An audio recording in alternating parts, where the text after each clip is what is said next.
Given a choice between Trump and Winfrey, who wins hands down?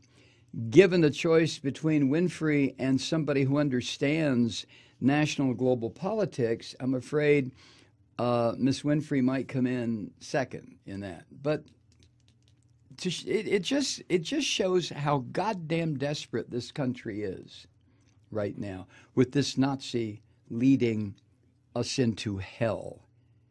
You know, and I heard this morning. I didn't watch the Golden Globes last night. But when I heard about this morning, about Winfrey's speech, which I'm going to share with you here in just a minute, you know, my first reaction was, yes, I'd vote for her. Yes, absolutely. Yes, yeah. And then I realized what I was saying. Not that I depending on the field of candidates. And her longtime friend, Stedman, whatever, I forget his last name, says that she definitely will run. Anyway, Alex Jones today, according to what I have from, this is news from the Hog Wallow. You ever notice, I don't watch Alex Jones. I will have my fucking eyes removed before I would do that. But I've seen pictures of him, and he looks like a hog, especially those pictures where his face is contorted. Now, I realize mine gets contorted, too, when I'm talking about certain stuff. But I don't think, nobody said, Malloy, you look like a hog. Alex Jones looks like some kind of a porcine creature that just rose up out of the shit with that look on his face. Is it porcine or porcine? Porcine, yeah, porcine. Well, Alex was at it this morning, lashing out at Oprah Winfrey over what she said last night.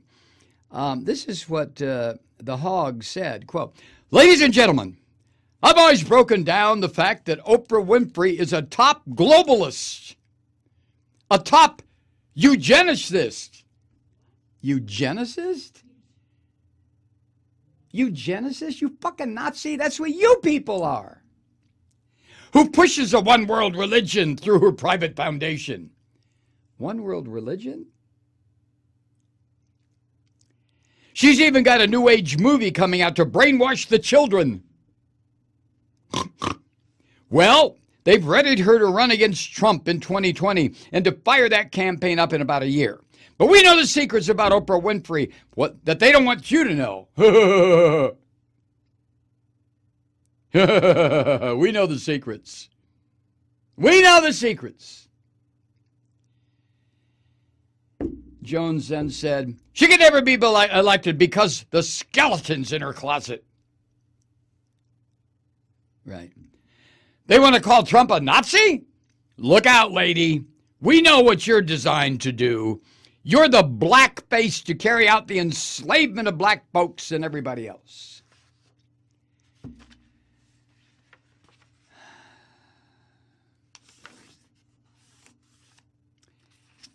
Goodbye, United States of America. You had your chance, and you fucked it up over and over and over again. You fucked it up in Central America. You fucked it up in the Far East. You fucked it up in Europe. You fucked it up all over the place. You fucked it up in your own country, America. So goodbye. United States of America had great documents, started out as a genocidal, racist organization of white men, but they had great documents. And Hamilton is a great play. But time and time and time again, when the United States was called upon to demonstrate that the moral arc of the universe bends toward justice, no. No. So goodbye.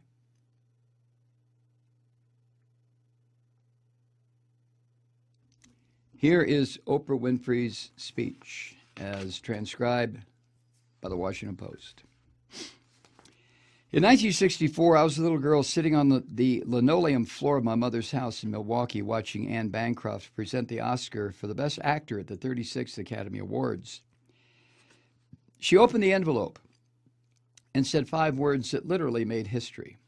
The winner is Sidney Poitier. Up to the stage came the most elegant man I had ever seen. I remembered his tie was white, and of course his skin was black, and I'd never seen a black man being celebrated like that. I tried many times to explain what a moment like that means to a little girl, a kid watching from the cheap seats as my mom came through the door bone-tired from cleaning other people's houses. But all I can do is quote and say that the explanation in Sidney's performance in Lilies of the Field, amen, amen, amen, amen.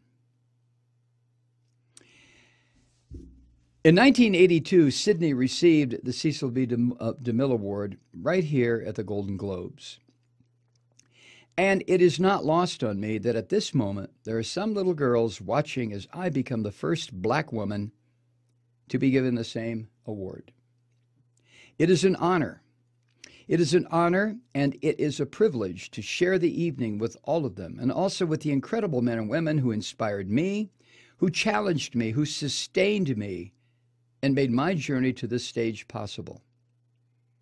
Dennis Swanson, who took a chance on me for AM Chicago. Quincy Jones, who saw me on that show and said to Steven Spielberg, yes, she is Sophia in The Color Purple. Gail, who's been the definition of what a friend is, and Stedman, who's been my rock. I want to thank the Hollywood Foreign Press Association because we all know the press is under siege these days, but we also know it's the insatiable dedication to uncovering the absolute truth that keeps us from turning a blind eye to corruption and to injustice, to tyrants and victims and secrets and lies. I want to say that I value the press more than ever before as we try to navigate these complicated times, which brings me to this. What I know for sure is that speaking your truth is the most powerful tool we all have. And I'm especially proud and inspired by all the women who have felt strong enough and empowered enough to speak up and share their personal stories. Each of us in this room is celebrated because of the stories that we tell. And this year, we became the story. But it's not just a story affecting the entertainment industry. It's one that transcends any culture, geography, race, religion, politics, or workplace. So I want to express gratitude tonight to all the women who have endured years of abuse and assault because they, like my mother, had children to feed and bills to pay and dreams to pursue. They're the women whose names we'll never know. They are domestic workers and farm workers. They are working in factories, and they work in restaurants, and they're in academia, engineering, medicine, and science. They're part of the world of tech and in politics and business. They are our athletes in the Olympics, and they're our soldiers in the military. And there's someone else, Reese Taylor, a name I know and I think you should know too. In 1944, Reese Taylor was a young wife and a mother. She was just walking home from a church service she had attended in Abbeville, Alabama, when she was abducted by 6 armed white men, raped, and left blindfolded by the side of the road coming home from the church. They threatened to kill her if she ever told anyone. But her story was reported to the NAACP, where a young worker by the name of Rosa Parks became the lead investigator on her case, and together they sought justice. But justice wasn't an option in the era of Jim Crow. The men who tried to destroy her were never persecuted. Reese Taylor died 10 days ago, just shy of her 98th birthday.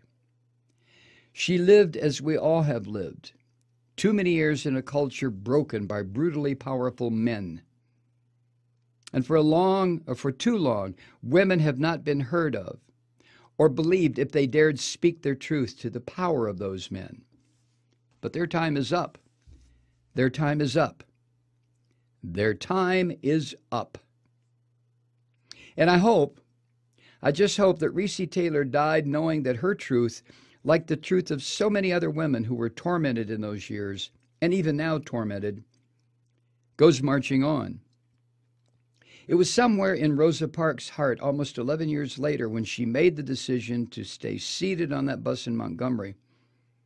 And it's here with every woman who chooses to say, "Me too." And every man who chooses to listen. In my career, what I've always tried my best to do, whether on television or through film, is to say something about how men and women really behave, to say how we experience shame, how we love and how we rage, how we fail, how we retreat, persevere, and how we overcome. And I've interviewed and portrayed people who've withstood some of the ugliest things that life can throw at you. But the one quality all of them seem to share is an ability to maintain hope for a brighter morning, even during our darkest nights. So I want all the girls watching here and now to know that a new day is on the horizon. And when that new day finally dawns, it will be because of a lot of magnificent women, many of whom are right here in this room tonight, and some pretty phenomenal men, are fighting hard to make sure that they become the leaders who take us to the time when nobody ever has to say, "Me too," again. Thank you. Now, it should be as obvious to you as it is to the hog that that was a eugenicist, one-worldy, in-your-face black people statement from Oprah Winfrey, right? If you are as sick and your body and your veins are so full of hog wallow as Alex Jones, that's what you heard.